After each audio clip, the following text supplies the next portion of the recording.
Clear the propeller area, please. There we go.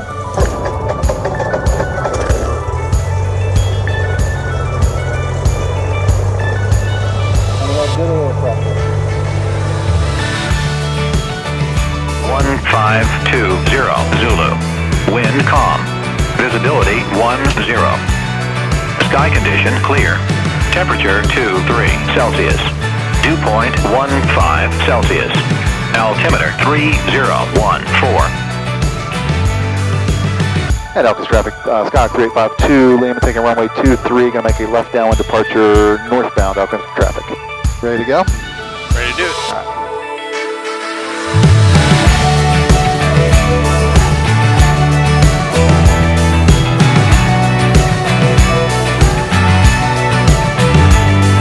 Elkins traffic, 6 Delta Hotel, short final, 23, full stop, Elkins. So he's landing 2-3, he's on a short final now. And Elkins traffic, Sky 3852, Lima turning left crosswind off the runway 23 Elkins.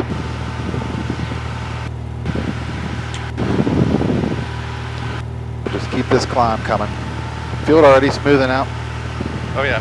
We're only 800 feet off the ground.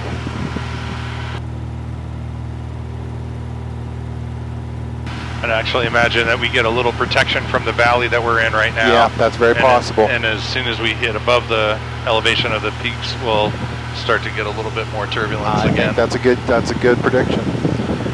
And Elkins traffic, Sky 3852, Lima turning left downwind, runway 23, going to be making a straight out downwind departure to the north Elkins. It's not a straight out departure, it's a downwind departure, but so we should see them land if they I see him, he's already crossed. Yep, there he is, you're right, on the ground. So we'll just keep this climb coming. You know, I look at aerial photographies almost on a daily basis, and it's neat. Oh, it's true to get to actually see it from the air. Yeah. It's different, man. I fly a drone, but I tell you, it's not the same as your physical human being up here with your eyeballs seeing it. Yeah, that's what I was going to comment. I mean, I'm very used to this perspective, but it's also, I'm looking at photos, so they're not cars moving around, and yeah, exactly. All right, we are direct to Fairmont. Clarksburg approach, Skyhawk 3852 Lima, VFR request. Skyhawk 3852 Lima, Clarksburg approach, altimeter 3007, say request. 07 and 52 Lima is a 172 slant alpha, approximately 4 miles to the north of Elkins Airport. I'd like to pick up flight following please to Fairmont, 4 Golf 7 at 6,500. Skyhawk 52 Lima, squawk 5255 and ident. 5255 and ident, 52 Lima. Skyhawk 52 Lima, radar contact 3 miles north of Elkins Airport, maintain VFR. VFR, 52 Lima, position checks. All right, we're well on our way. Hey, Chris. Hey, bud. Somebody said, hey, Chris. I don't know who it was. Somebody else on frequency recognized me. Yeah, the windmills are awesome. And they're all stopped, every one of them. They were turning earlier. There's a couple way at the end that are still turning. Oh, I see them, yeah. All right, so we're gonna get to 6,500 feet is the plan here. We'll level out at cruise, we'll lean out our mixture, and then we're gonna show you guys some stuff with ForeFlight, which I have been using, as many of you know, for like the entirety of my training. I had an instructor who was very open to the use of technology, and then my pilot examiner on my check ride last week also basically let me use ForeFlight for every phase of the check ride. And I think that's, honestly, I've said this on the channel before, I think that is the sign of a good examiner and someone who understands what it really means to give a private pilot exam, and that as a practical test, practically speaking, I'm not going to use a sectional chart anymore. It's good that I'm able, I know how to do it, I showed him that in the oral exam, but in the flight portion, it's just such a distraction to be messing around with a paper chart and everything else when you can do so many of those same tasks much faster electronically. So one of the cool features of ForeFlight, I use it for everything from weather to flight planning Number 26. And since I haven't had any passengers before, I haven't been able to use this specific feature before, but they come with a companion app called ForeFlight Passenger, which you'll see on Kevin's phone that I've got on the screen right now. It's basically a companion app to ForeFlight, and it works wirelessly from the iPad in the airplane that is running ForeFlight for navigation, and sends all kind of data, including a real simple base map. It gives you current speed, altitude, heading, your estimated time remaining in the flight, and what time you arrive at your destination. So it's a pretty basic set of information. There are some configurable parameters with the settings icon at the bottom, including I think whether speeds are in knots or miles per hour, just some stuff that might make it easier for your passenger to read who may not want to know what 90 knots is. They would rather see it in miles per hour. But you can imagine for a family flying somewhere, it might be cool to have that companion app for your passenger to see where they're going. So I don't have to ask you, are we there yet? Are we there yet? Exactly. No, son, we'll be there soon.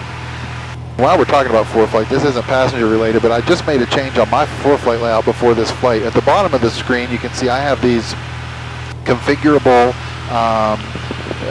parameters, things I can display across the bottom. Right now I've got my distance to my next waypoint, my estimated time en route, my ground speed, destination arrival time. But the one I just added is descent for destination. And so this is telling me what my rate of descent would need to be if I started descending right now to arrive at the ground at my destination.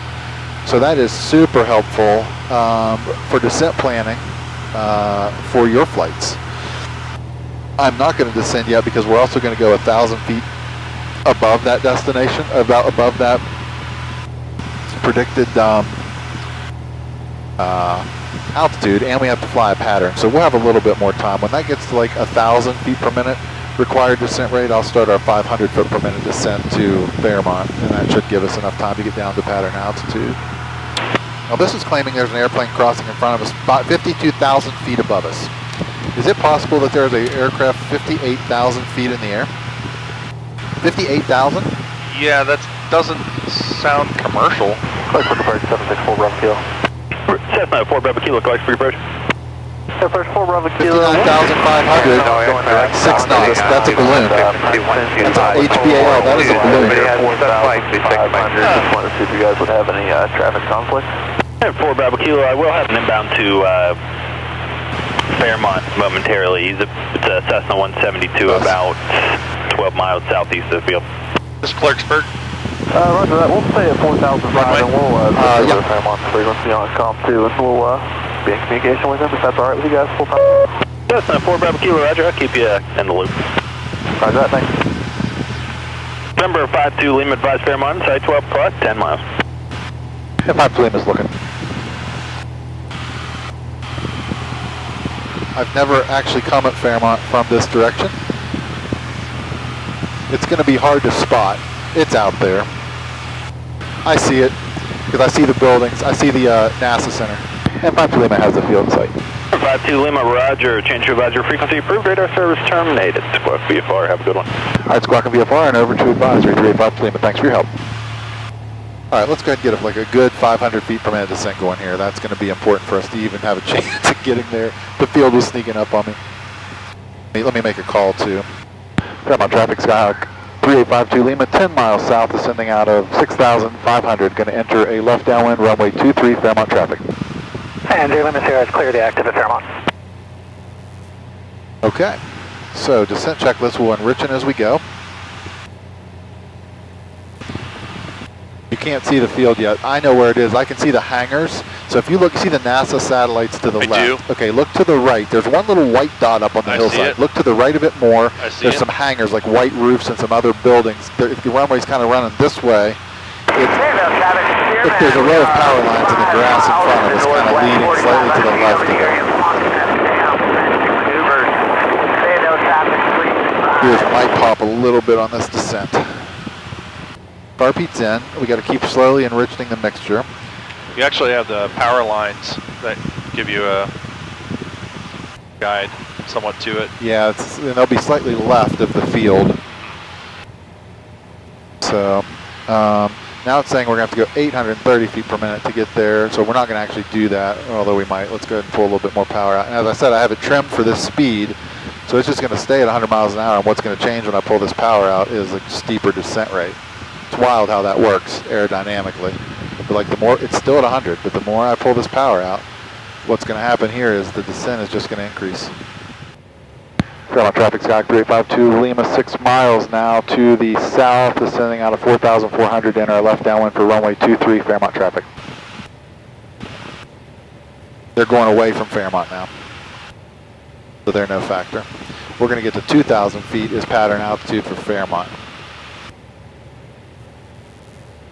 That's another good use of ForeFlight right there for airplanes with ADS-B, is just traffic awareness. Hey Chris, and Fairmont traffic, Skyhawk 764 Bravo Kilo. We're about 4 miles north of Fairmont, 4,500 feet.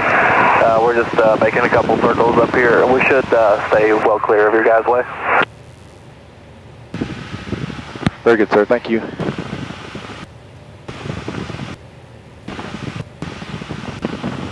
This is Kevin, by the way. Hello, sir. That was Kevin. He gave me a my mock check ride. All right, landing lights on. Mixtures adjust.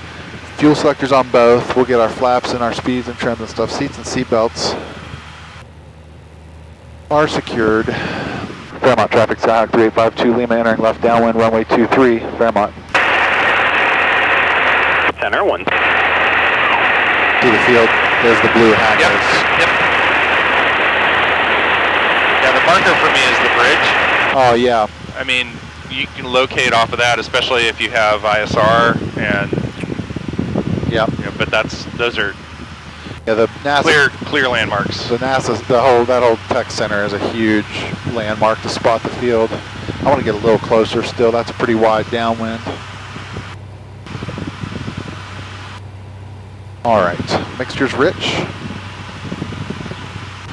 Look at us, right at 2,000 feet, right on the money. Very nice. And even at a 45-degree angle, which is the prescribed entry angle. All right, I don't want to descend anymore though. Okay, here we go. Let's configure. Power's coming back. We're already inside the white arc. Let's get a 1-notch flaps in and start descending. Fairmont traffic, Skyhawk 3852 Lima, turning left base, runway 23 Fairmont. All right, looking real good here. Looking real nice. I'm gonna square this off. Start slowing down even more. Trying to get to 80. Final looks clear. Yeah, there's 80. And Fairmont 52 Lima turning final 23 Fairmont.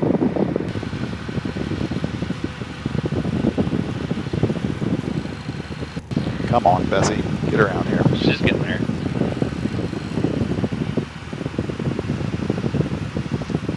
All right. Now we'll start slowing even further. We do definitely have a crosswind from the left, as is evident from the windsock. Yes. We're going to need some power here.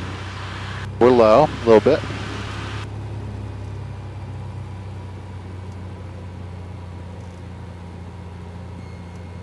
Still a little low. I'd like to be just a little higher here. That's going to be good.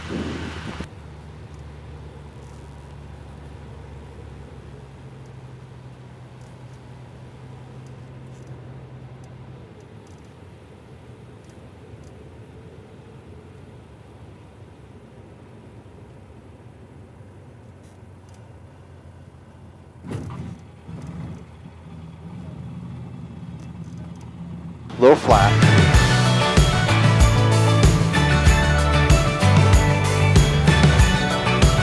All right, car beats in. That's off. And Fairmont 52 Lima clear, runway 523 Fairmont traffic. Nice job. Thanks, bud. That was not my best crosswind landing, but it was.